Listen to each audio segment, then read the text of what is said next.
I think I was just kind of freaking out because it was something that I had really loved to do. And then as the weeks went on, it was just a passion for me to keep writing songs and releasing them. And starting to grow a fan base was very, very natural because it was just me and my screen and making videos every single week. I'm Tate McRae, and this is On the Rise. My mom was a dancer her entire life, so she kind of got me into dance lessons when I was around 6. And when I was 9 or 10, I went to a ballet school full time. It was really intense. I remember I used to actually go to, ballet competitions and like dance competitions and compete since 9 to 15 years old.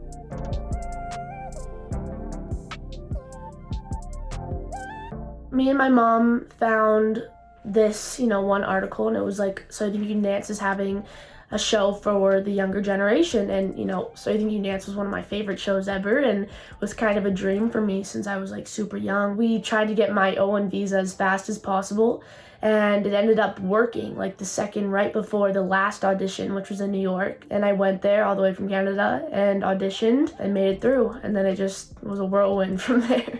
She stares at her ceiling once again with 100 thoughts. I always wanted to be a performer. I always knew that when I was super young.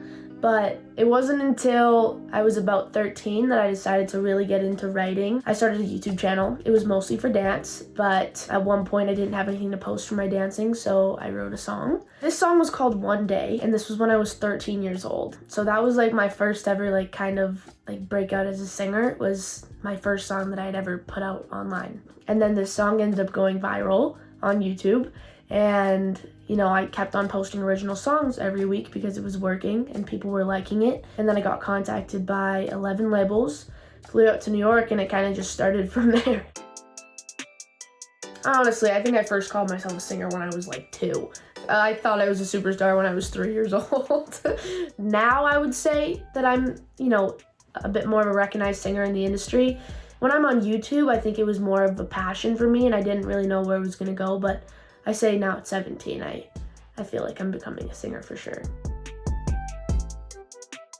It's been really crazy over this entire experience because I'm still in high school.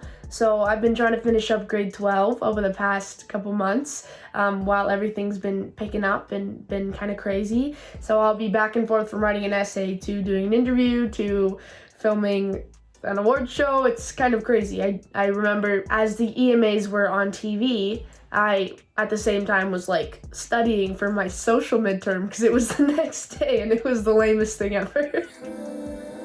Petals fall and you don't call for days and days and days. It was my first ever song with RCA Records, and I didn't actually write the song, but Billie and Phineas did. Obviously, I'm a huge fan of both of them. I love them both and their writing, so it was just a kind of a surreal process. And then I got to meet Billie and Phineas at a show in LA, and we talked about it, and it was a really cool experience overall. One of my dream collabs, I say this all the time, but it's so true, is Post Malone. I'm such a fan of his music, and I have been for forever.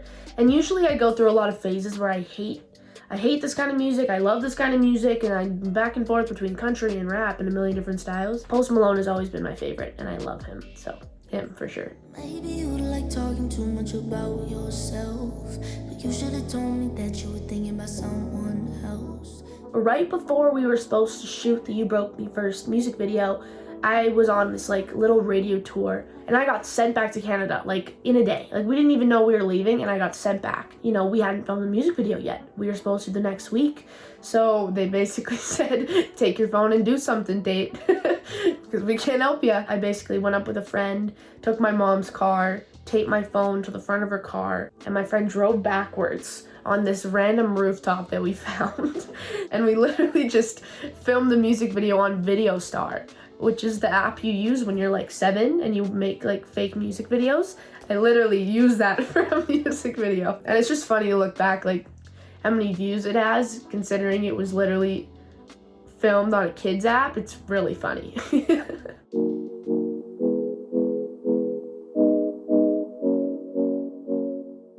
A huge moment for me was, I think, Forbes 30 Under 30. Just an honor to be in that category with those people and making the Billboard charts for the first time. That was a huge dream of mine. And I remember like sometimes I look back at my notes because I do little journal entries, and that was like a huge goal of mine, was make the Billboard charts. And I literally like got to cross it off like a couple weeks ago, which is like a really weird feeling, but so much has happened over the past couple months and it's weird to reflect. I feel like I will never feel like I've made it. I'm like the type of person that is never satisfied with what I do, and no matter how awesome something is or what I think of it, I'm just never, I don't think I'm gonna be satisfied. I think I would define myself as, you know, accomplishing some of my biggest goals. Like one of my biggest dreams was to perform at an award show, and that happened like a month ago. You know, singing and dancing at the same time is something that I hadn't really been exposed to. And when things are live and when things are legit and you're going on stage and you're like, all right, you're about to be after Alicia Keys, there's definitely some stress on the table. And that's what kind of blows my mind, is just little goals that I set for myself, you know, like coming true. It's a weird feeling.